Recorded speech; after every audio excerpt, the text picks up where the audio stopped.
C'est vraiment une joie pour moi d'être avec vous ce matin et de pouvoir partager la parole de Dieu. Je suis Philippe. Mon épouse s'appelle Jennifer. C'est une petite blonde qui est beaucoup plus petite que moi. Mais comme j'ai dit toujours, attention, la dynamique, c'est aussi un petit paquet. Parce que ma femme, c'est de la dynamite. Et nous avons eu un parcours pas typique. Nous sommes en France depuis 1984 et nous avons travaillé un peu partout en France.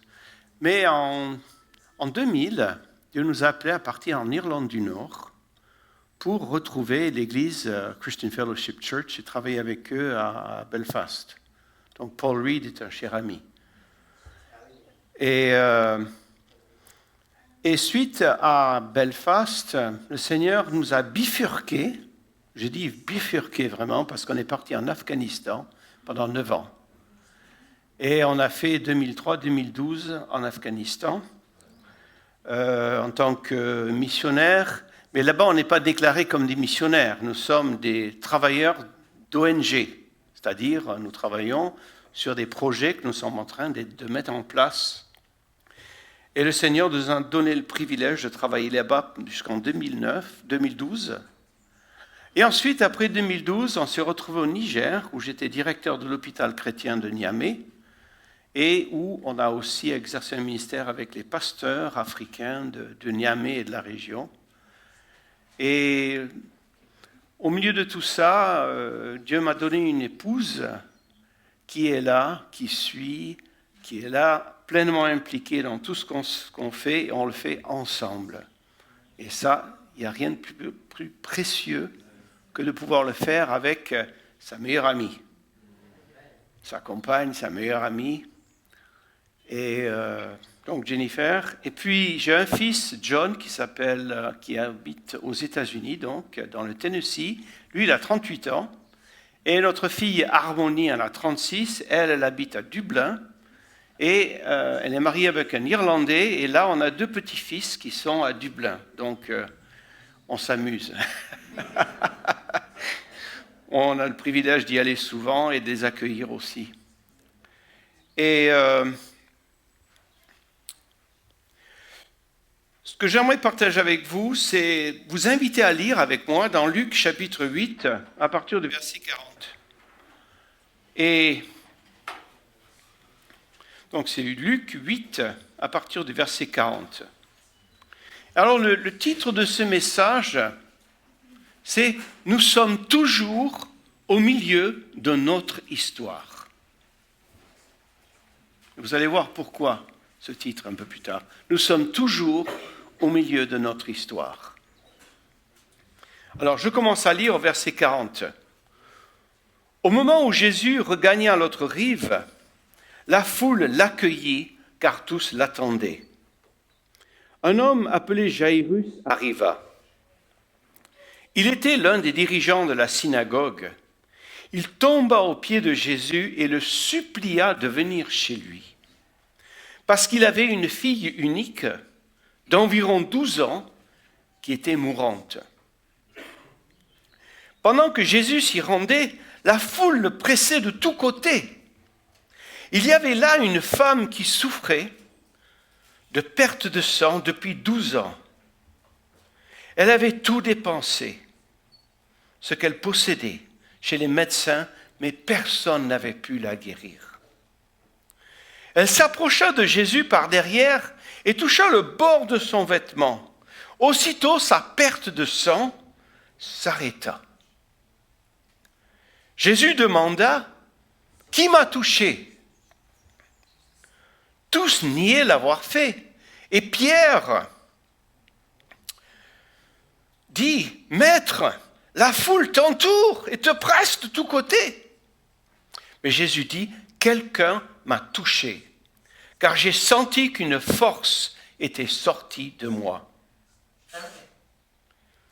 La femme vit qu'elle avait été découverte. Elle vint alors toute tremblante, se jeter aux pieds de Jésus. Elle lui raconta devant tout le monde pourquoi elle l'avait touché et comment elle avait été instantanément guérie. Jésus lui dit, « Ma fille, ta foi t'a sauvée. Va en paix. » Comme Jésus parlait encore, quelqu'un vient de la maison du dirigeant de la synagogue et dit à celui-ci, « Ta fille est morte, ne dérange plus le maître. » Mais Jésus l'entendit et dit à Jairus, « N'aie pas peur, crois seulement et elle sera sauvée. » Lorsqu'il fut arrivé à la maison, il ne laissa personne entrer avec lui, sauf Pierre, Jacques et Jean, et le père et la mère de la fille. Tous pleuraient et se lamentaient à cause de celle-ci. Alors Jésus dit, « Ne pleurez pas, elle n'est pas morte, elle dort. » Mais il se moquait de lui, car il savait qu'elle était morte. Cependant, Jésus la prit par la main et dit d'une voix forte, « Jeune fille, lève-toi. » Elle revint à la vie et se leva aussitôt. Jésus leur ordonna de lui donner à manger. Ses parents furent frappés de stupeur, mais Jésus leur recommanda de ne dire à personne ce qui s'était passé. C'est une histoire de Jésus qui est racontée par 3 des évangélistes. Et ce qu'on trouve dans cette histoire, qui est quand même la coïncidence extraordinaire, on trouve 2 fois ce chiffre 12. Mais quel contraste entre le chiffre 12, années de souffrance, par une femme qui est rejetée par sa communauté, qui est isolée des relations humaines, une femme qui n'a pas été touchée par quelqu'un d'autre pendant 12 ans. 12 ans. Mais les autres, l'autre fois où 12 est mentionné, c'est 12 ans de joie. Parce que c'est la petite fille qui a environ 12 ans. La sécurité d'un père et d'une mère, une fille unique, acceptée pleinement dans sa communauté. Ah, c'est la petite fille du président de la synagogue. Donc, tout le monde connaissait cette petite fille, entourée. On peut imaginer, c'est la petite fille que tout le monde, le village connaît. Vous voyez le contraste, ces 12 années de la plus pire de l'isolation et 12 années de joie. Et là, nous voyons la concomitance de la souveraineté de Dieu qui vient et qui va faire quelque chose d'extraordinaire au milieu de ces 2 personnes et de leur famille. Mais pour comprendre la puissance de cette histoire, parce que vous savez, nous avons un avantage.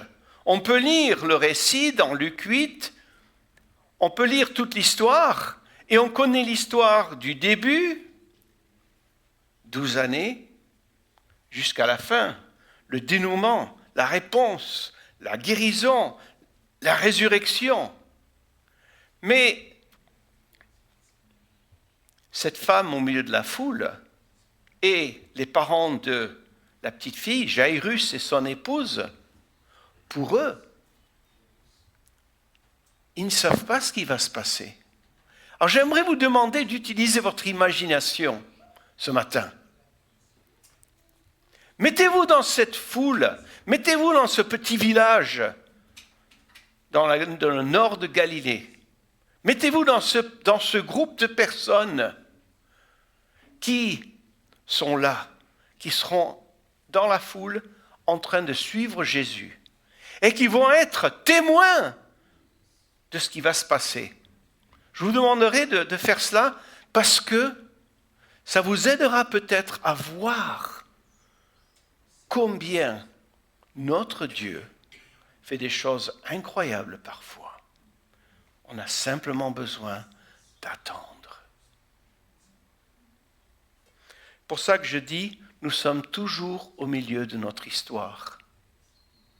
Et je vous inviterai à prendre cette position, être au milieu de l'histoire, pour pouvoir regarder ce passage ensemble.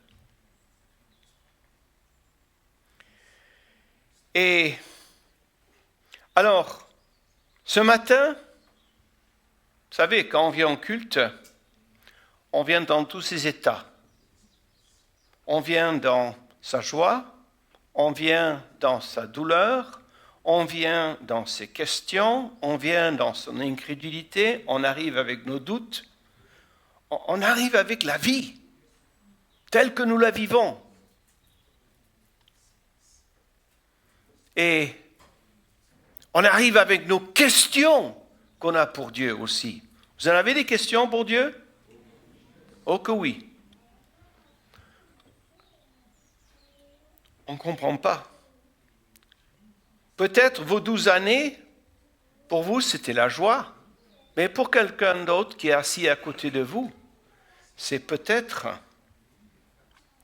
la souffrance physique, émotionnelle, mentale ou spirituelle. L'incertitude, l'incrédulité.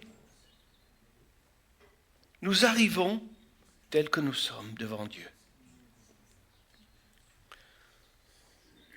Et David, il parle un peu de ce qui peut se passer. C'est dans le psaume 13. Il dit « Jusqu'à quand, Seigneur, où tout m'oublieras-tu sans cesse? Jusqu'à quand cacheras-tu pour moi le regard de ta face?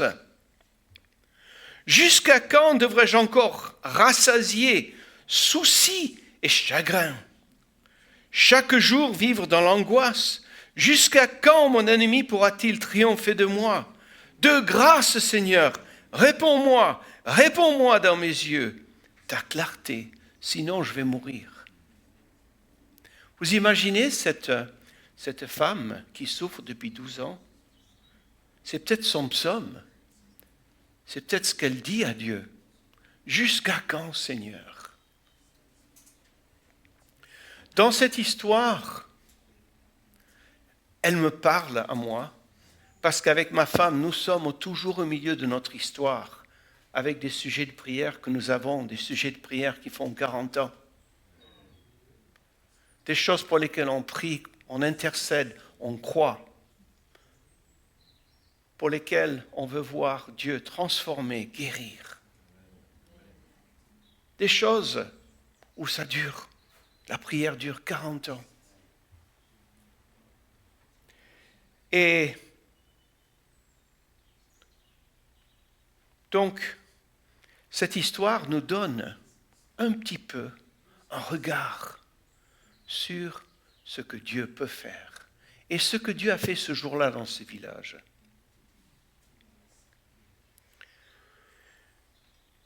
Les deux protagonistes de cette histoire sont aussi un contraste incroyable au niveau social.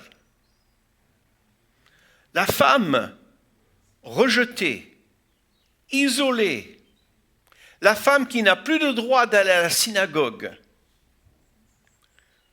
Et l'autre protagoniste, c'est le président de la synagogue, celui qui représente l'autorité spirituelle dans le village. Vous voyez un peu le contraste entre ces deux. Et ces deux-là, ce jour-là, vont se retrouver face à face.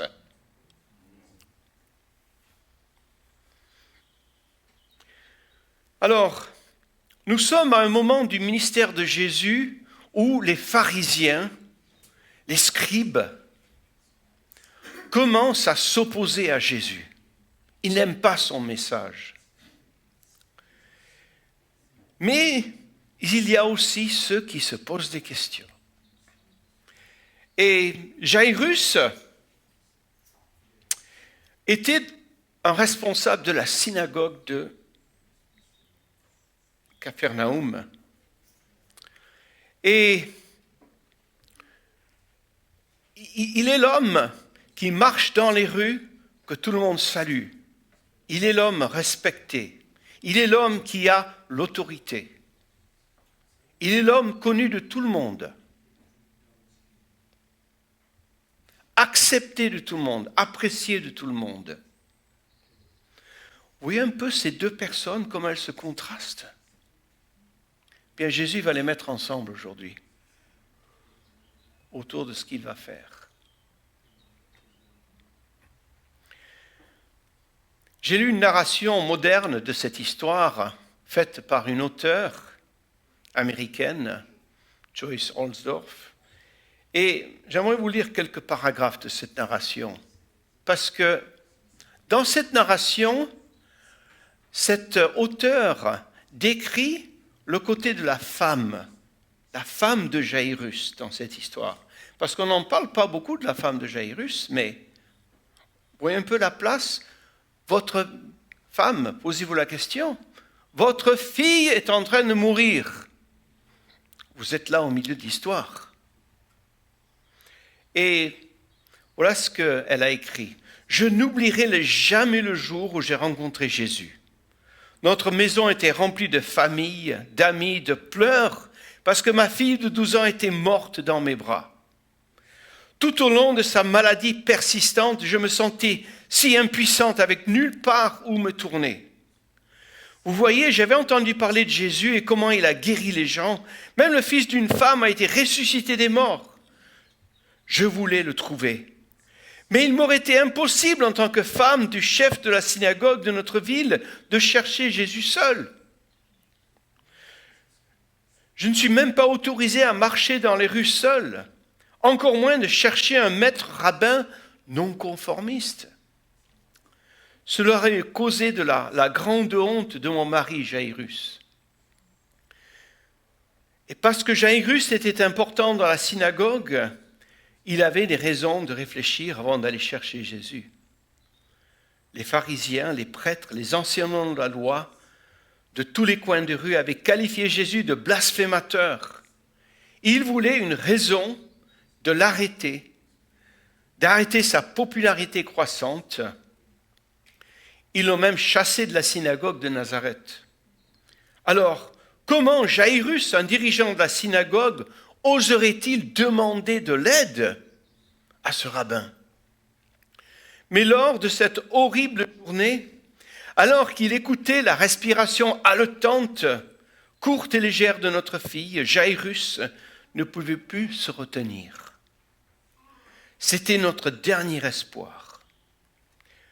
Quand Jaïrus trouva Jésus, il tomba à ses pieds en plaidant pour la vie de notre seul enfant. On peut se poser la question, qu'est-ce qui a amené un homme aussi respecté dans la ville à aller devant le village? Il y avait la foule, vous vous souvenez? Il y avait la foule qui grouillait autour de Jésus. Et cet homme Jaïrus va se mettre à genoux devant tout le village. Le village du Moyen-Orient, avec ma femme, on a fait 9 ans en Afghanistan, et on a eu le privilège de voir beaucoup de petits villages comme ça. Des petits villages qui sont motivés par deux choses, la honte et l'honneur. La honte de ce qu'on va ressentir si quelque chose va contre, par exemple, que le père, le dirigeant de la synagogue se mette à genoux devant quelqu'un, devant tout le monde, ou l'honneur de ce Jaïrus. Et toute la culture du village est centrée autour de ces deux principes, la honte ou l'honneur. Dans nos pays occidentaux, nous ne vivions pas sous l'emprise de ces deux oppositions. Et on ne comprend pas ce que ça donne. C'est ce qui donne, par exemple, en Afghanistan, lorsque quelqu'un venait à Christ, eh bien, au nom de la honte qu'éprouvait la famille du nouveau chrétien, Parfois, il était empoisonné par ses parents, par sa famille. Parfois, c'était l'un des fils qui allait le tuer de sa main pour regagner l'honneur de la famille. Vous voyez la puissance de la honte. Et cette force, elle était là dans ce village. C'est le Moyen-Orient dans lequel nous sommes. Nous ne sommes pas dans un pays occidental. Nous sommes dans le Moyen-Orient avec Jésus qui marche au milieu de Juifs, beaucoup d'entre eux très traditionnels. Et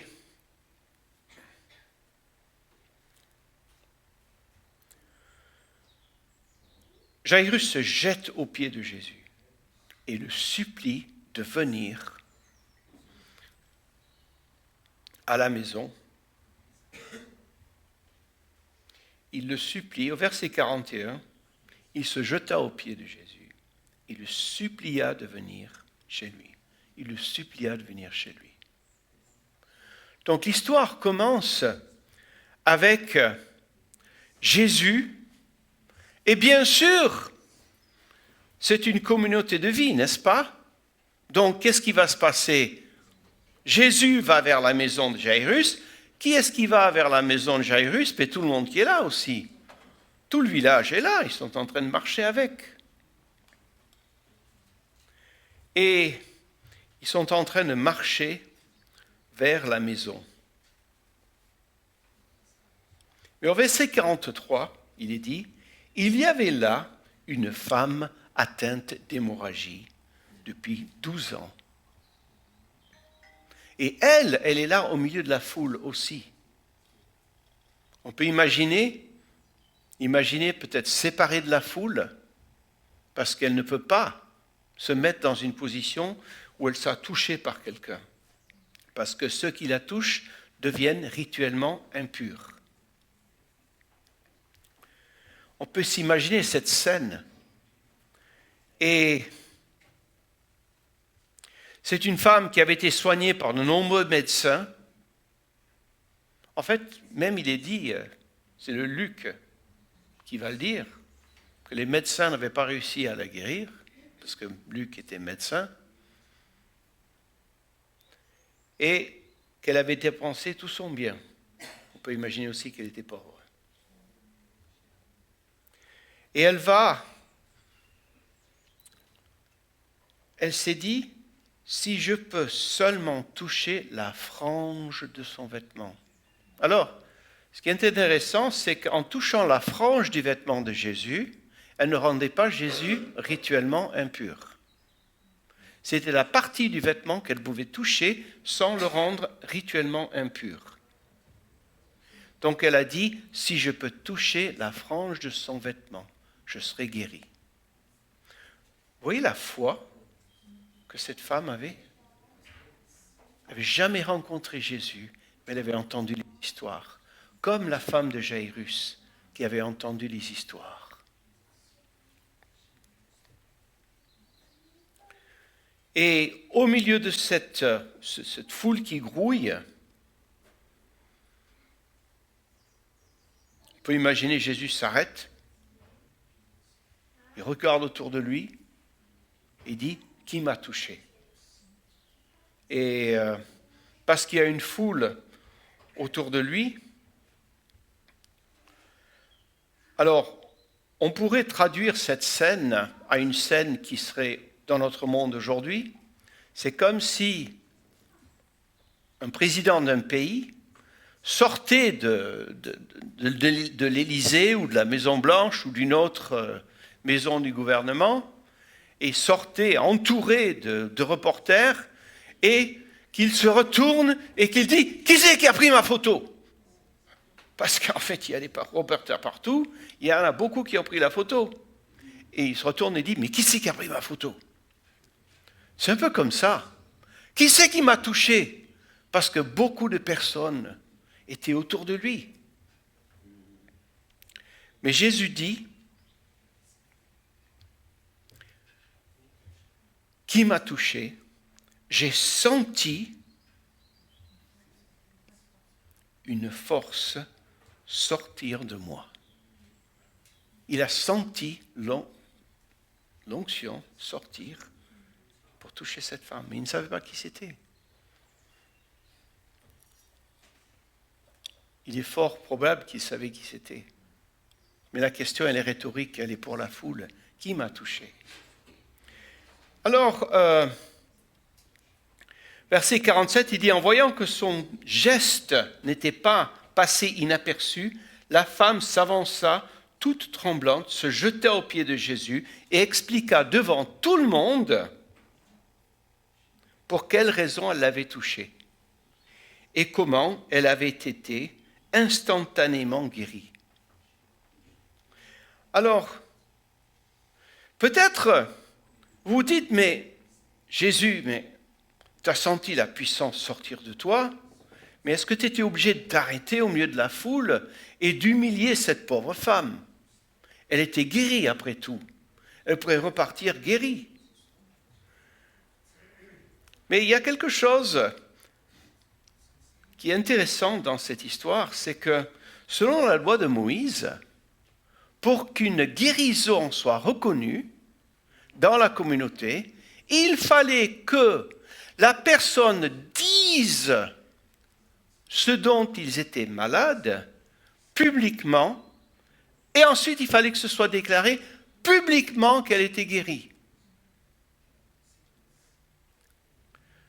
Et l'amour de Jésus ne veut pas seulement sauver cette femme, son corps est guéri, il veut restaurer cette femme à la vie de sa communauté. Il veut restaurer cette femme à sa famille. Il veut restaurer cette femme à ceux qui l'avaient rejetée. Jésus ne fait rien d'imparfait. Il ne fait rien qui est incomplet dans ce qu'il accomplit. On peut se dire, mais c'est difficile, hein, tu as dû dire devant tout le monde, ta honte. Vous vous souvenez de la puissance de la honte dans le village? Exprimer sa honte, j'ai une perte de sang depuis 12 ans. Et ensuite elle dit, mais quand j'ai touché la frange, j'étais instantanément guéri.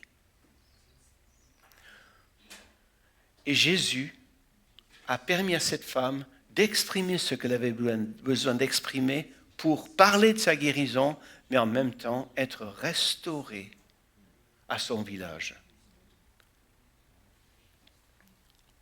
Restaurée à ses amis.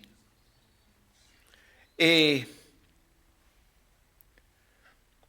peut-être que nous, on ne comprend pas la puissance de ce que cela veut dire, parce qu'on n'a pas passé 12 ans exclus, isolés, sans être touchés. Imaginez que Jésus ait touché cette femme après sa guérison. C'était le premier doigt qu'elle avait senti depuis 12 ans. Imaginez ça, de ne pas être touché pendant 12 ans.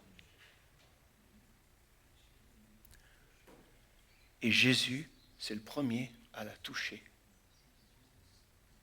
Pour lui montrer son amour. Mais il y a une chose extraordinaire dans cette histoire. Il y a quelque chose qui est seulement dans cette histoire. C'est la seule femme que Jésus a appelée ma fille. Vous ne le saviez pas, peut-être pas ça. Il a appelé ma fille. Ta foi t'a sauvée. Ma fille. Vous voyez l'honneur qu'il donne à cette femme. Ma fille, ta foi t'a sauvée. Et devant tout le monde, sa honte est enlevée. Vous imaginez la honte qui fait comme... Elle n'est plus là, la honte. Et tout d'un coup, il y a le rabbin qui a dit, ma fille, comme, je suis la fille de quelqu'un. Je suis la fille.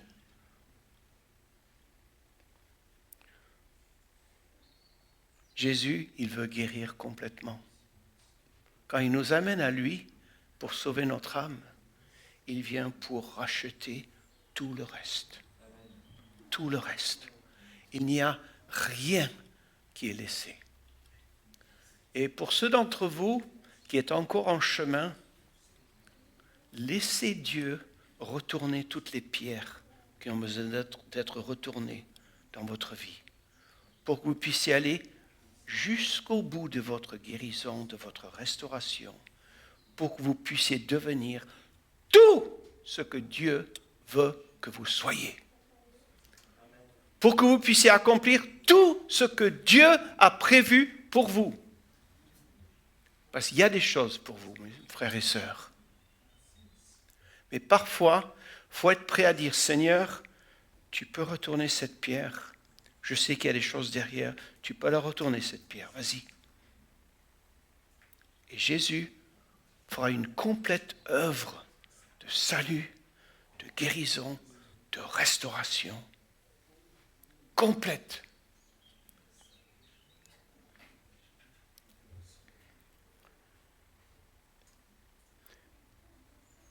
Mais je reviens à cette scène où nous avons dans la rue Jairus,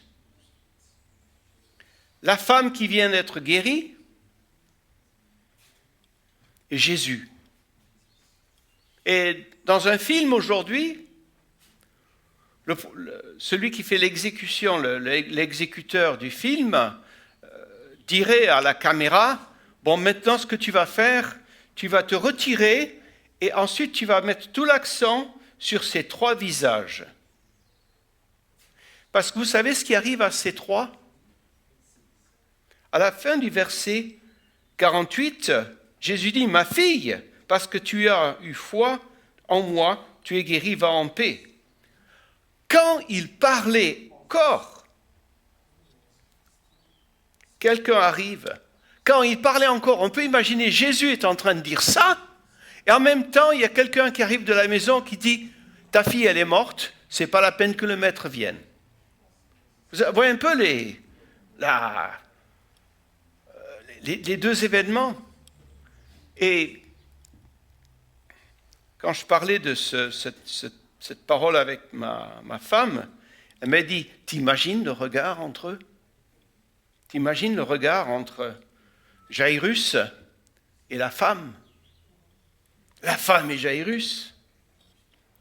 Pourquoi? Parce que qu'est-ce qui se passe dans leur tête? Mais pourquoi elle est là, cette femme? Elle ne va pas mourir de sa perte de sang. Elle aurait pu attendre que ma fille soit guérie. Ben oui. Elle aurait pu attendre. Et puis la femme, dans sa tête, peut-être qu'elle se posait la question, mais pourquoi est-ce que j'ai touché Jésus maintenant? Parce que lui, il vient de perdre sa fille. Vous voyez un petit peu ce qui se passe dans la tête des gens. Alors la Bible ne nous donne pas tout ce qui se passe, mais nous sommes des hommes et des femmes et nous pensons à des choses. Et au milieu de ça, Jésus dit au verset 50, en entendant cela, Jésus dit à Jairus, ne crains pas, crois seulement, ta fille guérira.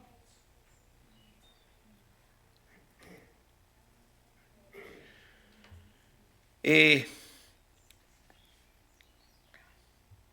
ils vont se tourner vers la maison maintenant. Et alors, c'était vous savez, les enterrements, par exemple, en Afghanistan ou dans le Moyen-Orient, c'est très fort. Une fois que la personne est morte, il y a ceux qui pleurent à la maison et il y a beaucoup de bruit. Le deuil est bruyant. Les gens crient leur colère, ils crient leur désarroi, ils crient leur désespoir. En fait, ils ont peut-être compris quelque chose sur le deuil que nous n'avons pas encore compris. Et Jésus arrive au milieu de ce brouhaha. Et au milieu de ça, il y a une femme qui vient de perdre sa fille. Imaginez un peu sa douleur.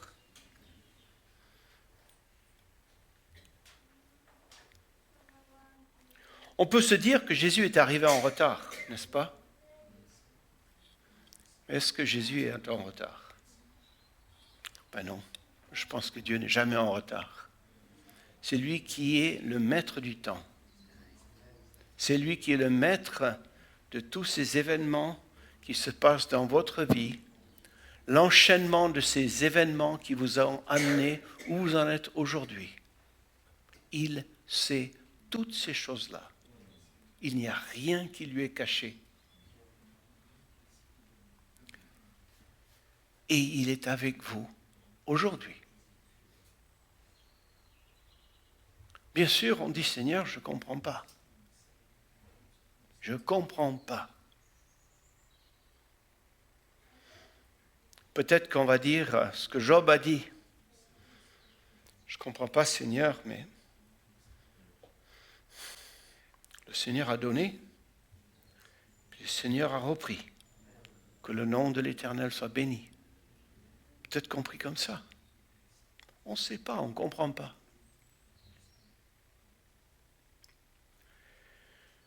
Avec ma femme, on a eu l'expérience de vivre la mort de 25 missionnaires pendant que nous étions en Afghanistan, tués pour leur foi. Donc nous vivions, chacun de nous pourrait être martyrisé le jour suivant. Nous partions au travail tous en sachant que l'un de nous pouvait mourir par une explosion, par une attaque, par des suicides, des suicidaires qui se mettaient une veste et ils se mettent à côté de vous, ils vous sautent dessus et boum. Nous vivions avec le risque de vivre la mort tous les jours. Et nous avons perdu même des jeunes, 15 et 17 ans. Et donc, nous avons vécu ce que c'est la douleur de perdre des chairs, des bien-aimés. Et vous savez, ce n'est pas parce qu'on traverse du traumatisme, qu'on traverse cette douleur, qu'on est obligé d'être bloqué dedans. Dieu était là au milieu de la douleur, il était là au milieu du traumatisme, et il est là aujourd'hui. Il est là. Une de nos amies, Jennifer et moi, s'appelle Seya. Une petite Finlandaise comme ça haut à peu près, toute petite. Son mari Dan était un cher ami et il était tué par le Taliban en août 2010. Et ce jour-là, on a perdu 10 missionnaires en un jour. 10 ont été massacrés. Et Dan était l'un d'eux. Et je me souvenais toujours de Seya parce que j'ai travaillé avec elle les 2 dernières années d'Afghanistan. On a travaillé ensemble sur un projet avec l'armée afghane. Nous étions dans l'armée afghane. Et je voyais ma sœur faire le deuil de son mari. Je la voyais de temps en temps au bureau. Elle s'arrêtait, puis elle se mettait comme ça, et puis je la voyais pleurer. Mais elle se relevait, puis elle continuait à servir Dieu. Je lui ai dit, Céa, comment tu fais? Elle me dit, Philippe, je me lève tous les matins et je dis, Seigneur Jésus, je pardonne à ceux qui ont tué mon mari. Je pardonne à ceux qui ont tué mon mari. Et je suis à toi. Elle dit, chaque matin, je le fais. C'est comme ça qu'elle a fait son chemin. Elle a plus de 85 ans maintenant, on est toujours en contact avec elle et elle est toujours fidèle au Seigneur. Ce Jésus, c'est votre Jésus, c'est celui qui est auprès de vous.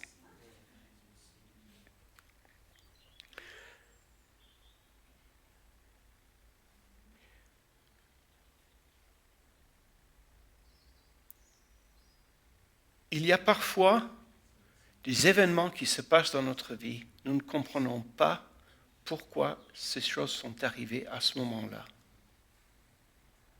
Et en fait, il se peut que nous passions toute notre vie sur la terre en disant, Seigneur, je ne comprends pas pourquoi, mais aide-moi à te faire confiance.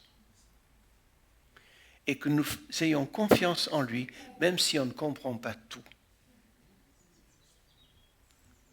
Et pour Jairus, il y a eu une fin merveilleuse de l'histoire. Mais pour nous, frères et sœurs, il n'y a pas encore la fin de l'histoire. N'est-ce pas? On n'a pas encore ces choses pour lesquelles nous prions depuis des années, nous supplions à Dieu de faire. Nous sommes encore dans notre histoire. Mais ce que j'aimerais vous laisser avec, c'est que Dieu est souverain et il est au milieu de votre histoire. Et la fin du chapitre 13 des psaumes, le psaume que je vous ai lu au début, il y a une transition qui se fait. Jusqu'à quand devrais-je encore rassasier soucis et chagrins chaque jour dans l'angoisse?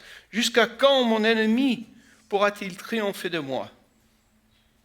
Et ensuite, le psalmiste dit, de grâce Seigneur, réponds-moi, répands dans mes yeux ta clarté, sinon je vais mourir. Sinon mon ennemi dira, j'ai triomphé, je l'ai vaincu, mes oppresseurs se réjouiront. Et ensuite le psalmiste dit, pour moi Seigneur, j'ai confiance en ton amour et ta bonté. Pour moi Seigneur, j'ai confiance en ton amour et ta bonté. Déjà, la joie remplit mon cœur à cause de ton grand salut. Je veux chanter à l'Éternel, car il m'a comblé de bienfaits.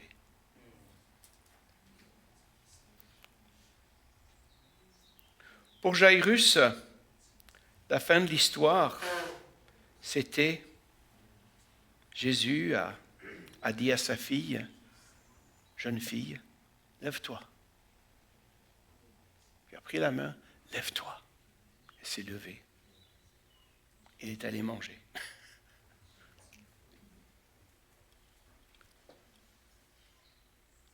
Et pour nous, nous sommes toujours dans notre histoire.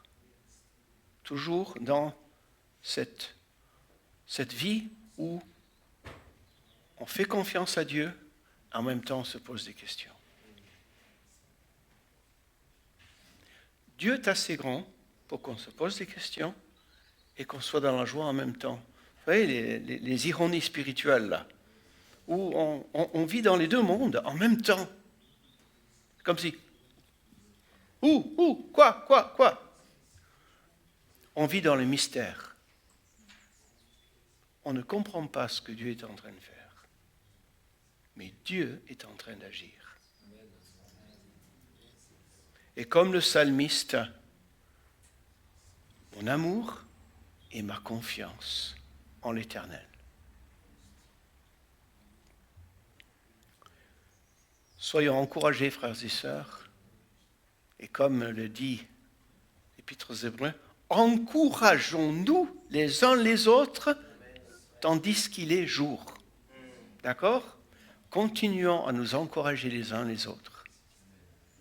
Nous en sommes tous au milieu d'une histoire ou d'une autre, qui n'est pas encore terminée, et nous attendons la fin. Mais c'est Jésus qui va l'amener jusqu'à sa fin. Amen. Que Dieu vous bénisse, et c'est un privilège d'être avec vous et de partager cette parole.